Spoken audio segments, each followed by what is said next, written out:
Hey everyone, me Kevin here. This video has two parts. First, addressing the missing $600 stimulus checks, and second, addressing the next stimulus package update. First, so far there are roughly 8 million $600 stimulus checks that have not yet arrived. Here are the current expected timeframes for you and what you should do if you're missing your check and you've already exceeded these timeframes. First, if you've seen in the Get My Payment portal what the status date is of your check, whether when it's getting deposited or when it's been mailed, these are the dates that you want to pay attention to. 5 days after direct deposit has been noted, or the date, 5 days, like for example, let's say the date for direct deposit says January 5th. If 5 days go by, then you're going to want to initiate a payment trace, which I'll explain in just a moment. If 4 weeks go by from the date the Get My Payment portal says your check was mailed, then you want to do a payment trace. If 6 weeks went by since the date that your check says it was mailed, but you have a forwarding address and you still haven't gotten your check, you want to do a payment trace. And if you are receiving your mail at a foreign address, you want to give the IRS 9 weeks to get you your check. So in other words, if your payment portal says January, let's say 1st for a mail date, it could take until January 28th, 29th to show up, which is crazy, but that's what the IRS is guiding right now. It's a little shocking, 4 weeks. January 28th, by the way, is also my birthday, which is, well, let's just say you should use that coupon code down below, coupon code BDAY, to join the amazing courses on building your wealth with private live streams every day the market is open. Okay, so here's what you do to initiate a trace if this applies to you. There are 2 ways you can do this, and you should only pick one method. Don't do both. You could call 1-800-919-9835, and anytime somebody gives you a number, I recommend you Google that to verify that it is correct. So go ahead and do that, and it should show up the IRS webpage. Once again, 1-800-919-9835. You'll be able to set up a payment trace by following the prompts, or you could Google the IRS form 3911. A payment trace does not tell you if you are eligible. It is simply a way for you to ping the IRS to say, yo, I waited these times and I still don't have my money. Where's my money? Okay, on to the next steps for the next stimulus package. Bloomberg reports today that Joe Biden is starting to realize his limits as a new president. You've got Republicans like Susan Collins saying that there's little need for a large spending bill right now, and trying to corral all Republicans, or maybe at least 10 Republicans, or the moderate Republicans, to be on board with the stimulus package is going to take some work. Brian Deese, the director of the NEC, told us yesterday, if we don't act now, we will be in a much worse place, and we will find ourselves needing to do much more to dig out of a much deeper hole. Bloomberg's economic analysis is expecting us to report a December decline in consumer spending come Friday, and this sort of reiterates that now is the time to do this stimulus. But again, looking at Republicans, we're seeing little enthusiasm coming from Republicans, and so far, there hasn't been a single Republican that has said, yo, Biden's plan, let's go. Nobody has said that yet.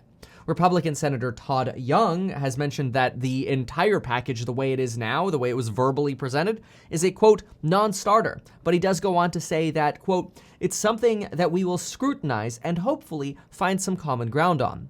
There was also mention that Kamala Harris has already begun negotiating with Senator Todd Young, a Republican, on finding some compromise, for example, on things like vaccine funding and distribution money. Biden has reiterated that he wants Republican votes. He doesn't want to come in as a new president and immediately drive a wedge between Democrats and Republicans. There's already enough of a wedge between Democrats and Republicans. But Biden is operating under this new pretense that maybe because Donald Trump left a little less desirably in the manner that he sort of exited, maybe there'll be a lot of Republicans that would actually be willing to work in a reasonable manner with Biden and the Democrats. And this leaves Biden mentioning that he doesn't want to blow up the filibuster. He doesn't want to just blow up Republican priorities or Republican interests by going with the budget reconciliation 51 vote option. Instead, as much as we want that go big package, Biden's really trying to coddle both sides. And the big issue with this is we could be watching this unfold for quite a chunk of time. Brian Deese, the director of the NEC, the guy who took Larry Kudlow's job, will be speaking with a bipartisan group of senators at 3 p.m. on Sunday, Eastern Standard Time. Janet Yellen last week, of course, recommended that we act big. But again, what you really have here is on one side, Democrats going, let's slam this through, screw the Republicans. On the other side going, well, if you're going to do that, it's dead on arrival with us. And then we're going to be pretty pissed about any future issues you want help on. Because remember, even though we like to say, Mitch Minority Leader Mitch McConnell, he's still got power. And the more Republicans get burned over the next 2 years, the greater the chance is that Americans say, you know what, let's get Mitch McConnell back in power in the Senate in 2023.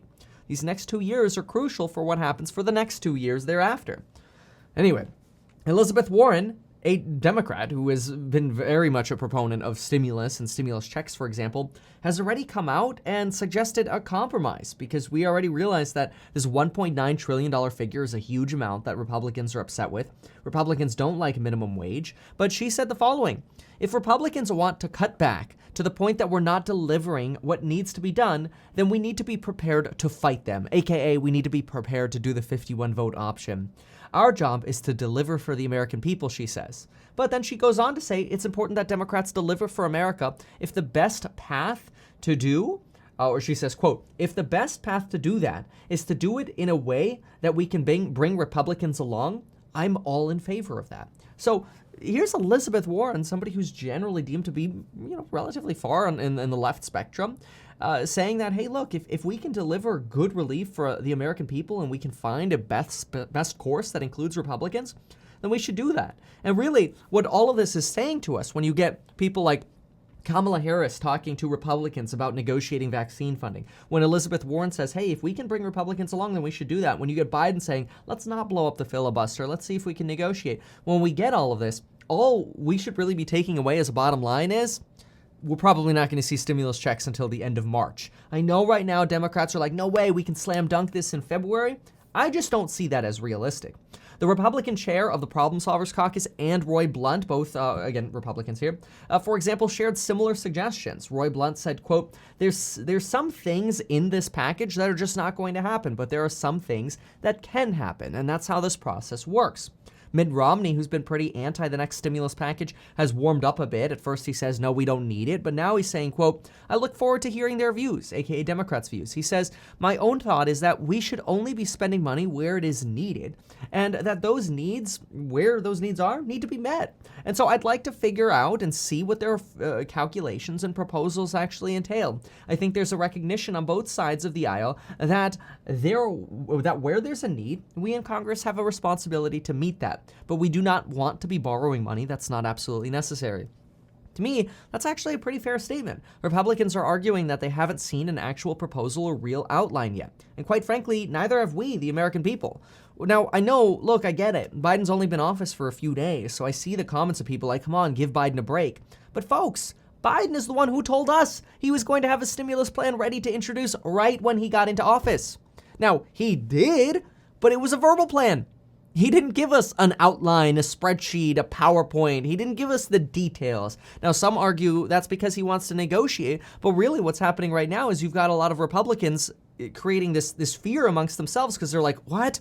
What, $1.9 trillion and what? They're going to be bailouts for pension funds in Democratic states and what? $15 minimum wage? What? Like, it's almost like every day that goes by, they get more and more frustrated because they don't have the details. So personally, from a negotiation point of view, I think this was a big mistake by Biden. He should have the proper details, because how are we supposed to look? Yesterday, we heard a Republican representative on being interviewed by C-SPAN concerned that Democratic state pension funds were being bailed out by this program. We can't argue that because we don't have the insights. We don't know if Biden's plan includes that. If Biden's plan includes bail out Democrat pension funds, yeah, that's going to be a poison pill. Republicans are going to be pissed. If that's not in there, then we can actually have a dialogue and go back to the individual and go, no, that's actually not in there. Like, here's the bill, but you can't fault the dude because everybody's going off verbal right now. And we all know how verbal goes. If you've ever played the game of telephone, well, there you go. It's nuts. You literally go from somebody going, I'm just worried that there's, blue state pension fund bailouts in there. And then the next person hears, I heard something about blue state bailouts. What? Blue state bailouts? Oh, I hate this bill. I hate Biden already. Like, it's a disaster. And Congress is not exempt from disaster, as we very well know.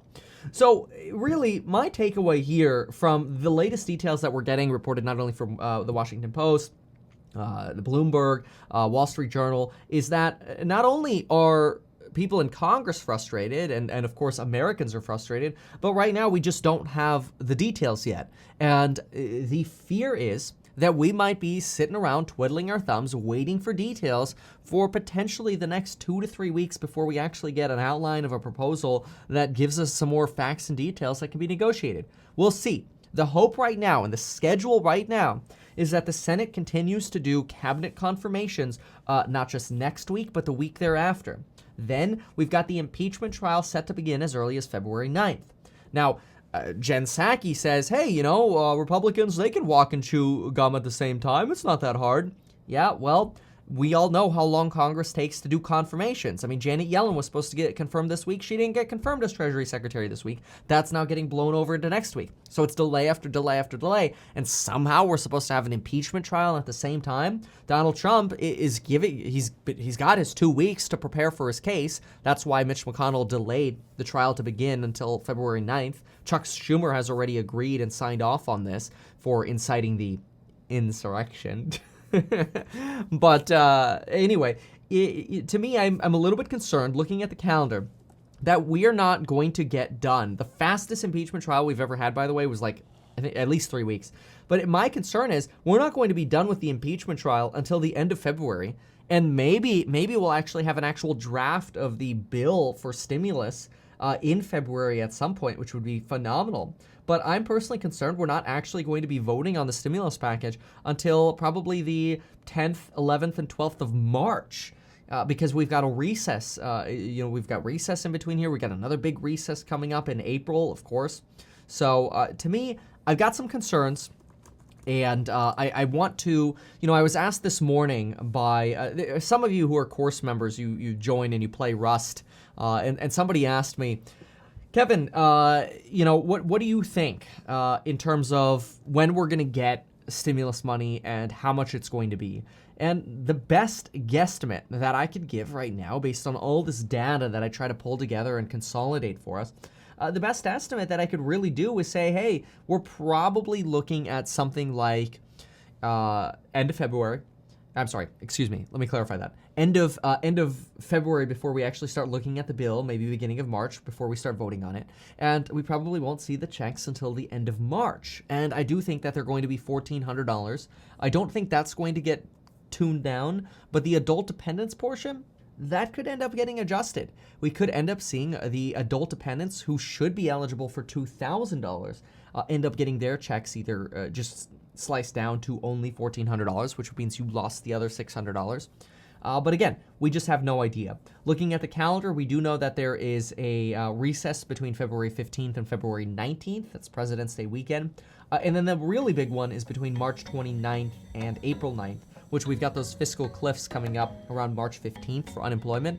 So that's why I'm thinking if we get this passed around the 11th, 12th of March, then the cliffs don't get run over and we end up seeing distributions of money happen somewhere around the last week of March. So as usual, probably too little too late, but that is the update for now. I really appreciate you watching. Check out those courses down below, folks. We will see you in the very next video. Appreciate you being here. Bye.